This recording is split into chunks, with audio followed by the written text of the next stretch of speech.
And as promised, our lovely Sharla, our roving correspondent, caught up with a gentleman who is one of the great guys. He is the president, El Presidente, of the Pennsylvania Harness Horsemen's Association. He also has lost a lot of weight recently, and he wears killer Nakana boots. Doesn't he always wear great Nakana boots? Yeah, they are. And he's really a great guy, and he's still driving harness horses. And he was just elected to his hometown Hall of Fame. And this is not including above and beyond harness racing. Here's Sharla with Sam Beegle. All right, Sam, it's not often that we see you in your colors being the president of the PHHA, but what brings you here today and what keeps you still driving? I have a colt that needs a little help today, and the pretty boys have a little trouble with one like this, so I thought I'd drive it. Now, how confident are you when you get in the bike nowadays? I feel fine. I can still hold my own, and most of the time I let them drive the good ones, and I drive the problem childs.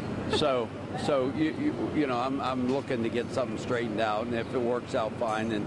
But I'm not out there just to show anybody up anymore.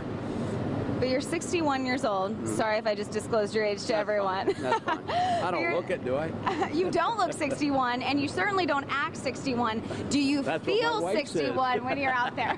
No, not really. Not really. But those kids can do a better job than I can, and I realize that, and it don't bother me. I drive competitive a little bit at the fairs yet anymore, and more or less just I have a ball going out there and kicking Roger Hammer's butt, you know. But other than that, I let the drive into these kids, and I'll drive the odd horse.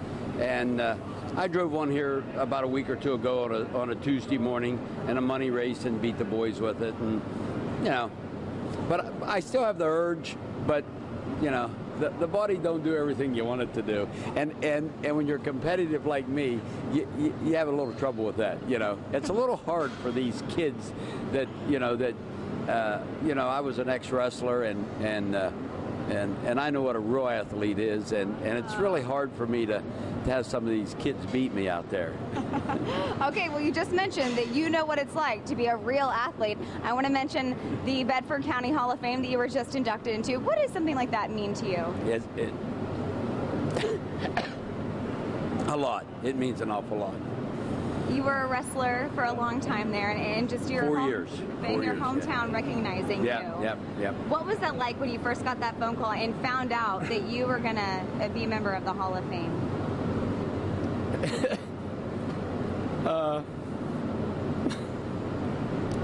I was just tickled, yeah.